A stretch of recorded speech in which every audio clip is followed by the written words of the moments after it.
మన శత్రువులు ఎవరో చేసిన కీడు ఏమిటో చిటికలో కనుక్కోవచ్చును. అందుకే ఆంధ్ర, తమిళనాడు, కర్ణాటక, రాజస్థాన్, ముంబై నుంచి వేల కిలోమీటర్లు ఈ గుడి కోసం వెతుక్కుంటూ వస్తున్నారంటే ఆశ్చర్యపోయాను. ఇలాంటి ఆలయం భారతదేశంలో మీకు ఎక్కడా దొరకదు. స్వయంగా కాళికామాత మన రూపంలోకి వెలుతురుగా వచ్చి మీ శత్రువులు ఎవరో వాళ్ళు మనపై చేసిన పూజలు ఏమిటో కాళికామాత మనకు కళ్ళకు కట్టినట్టుగా చూపిస్తుంది. డైరెక్ట్గానే మనం మాట్లాడొచ్చు. మన మీద చేసిన సమస్యలకు పరిష్కారం కూడా కాళికామాత చూపిస్తుంది.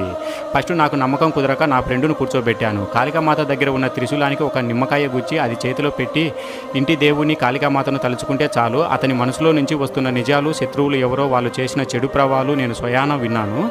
ఇది నిజంగా కాళికామాత సాక్ష్యం. అందుకేనేమో ఎంత దూరమైన త్రిశూల పగడ కాళికామాత దగ్గరికి వస్తున్నారు. అగ్గిలో అమ్మవారి త్రిశూలం పెట్టి పట్టుకోగానే నీలో ఉన్న ఎంత పెద్ద భూతమైనా ఎన్ని భూతాలు ఉన్నా బయటికి రావాల్సిందే. ఈ ఆలయం బత్తెరపల్లి విలేజ్, హోస్కోట తాలూకా, బెంగళూరు గ్రామాంతర జిల్లాలో ఉంటుంది.